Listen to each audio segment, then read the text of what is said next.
Bonjour à tous amis lecteurs et bienvenue dans ce numéro un petit peu particulier de One Shot. Et aujourd'hui je vais parler d'une bande dessinée un petit peu particulière, je veux bien sûr parler de Infinity 8 paru chez Rue de Sèvres. Et on retrouve Lewis Trondheim aux commandes de cette bande dessinée, accompagné aussi de Zep pour ce scénario, et évidemment avec Dominique Bertheil au dessin. Et encore une fois, avant même de commencer, je dirais que Zep nous prouve une fois de plus qu'il est capable d'avoir plusieurs cordes à son arc. L'espace, l'ultime frontière, celle où l'imagination est possible et débordante.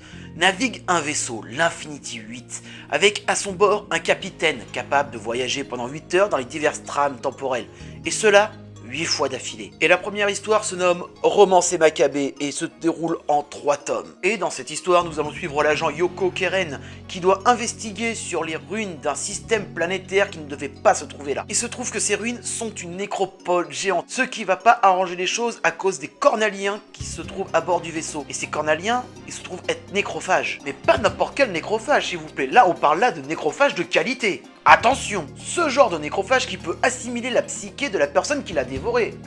Oh attention. Et c'est là un des aspects de cette histoire de Romance et Maccabée. D'un côté, nous avons un cornalien qui a dévoré un chef de guerre et qui va finir par prendre d'assaut l'Infinity 8 pour en faire sa nécropole personnelle et donc son garde-manger finalement. Et de l'autre, nous avons le personnage de Yoko Karen qui va devoir arrêter tous ces cornaliens. Plusieurs centaines de cornaliens qui sont en train d'attaquer l'Infinity 8.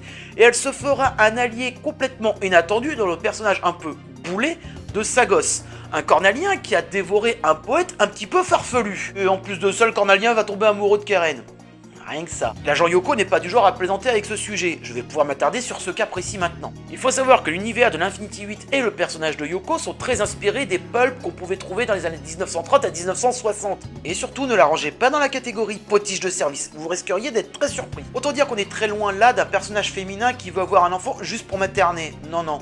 Pour elle, c'est juste un moyen pour arriver à ses fins. Néanmoins, je mettrai un petit trigger warning parce que j'estime qu'Infinity 8 n'ira pas entre toutes les mains. En ce qui me concerne, j'ai vraiment apprécié l'histoire et j'ai passé un très bon moment en lisant, voire même en rigolant un petit peu. Oui, ça m'a fait esquisser quelques sourires. Mais néanmoins, je suis très friand d'histoires loufoques, un petit peu hors normes et qui sortent du cadre habituel. En gros, oui, on peut le dire, j'aime le pulp. Mais sans spoiler, je regrette un petit peu la fin de Romance et Maccabée qui, je trouve, tombe un peu trop comme un cheveu tombé sur la soupe. Prochainement dans les reboots, un classique des pulps d'après-guerre.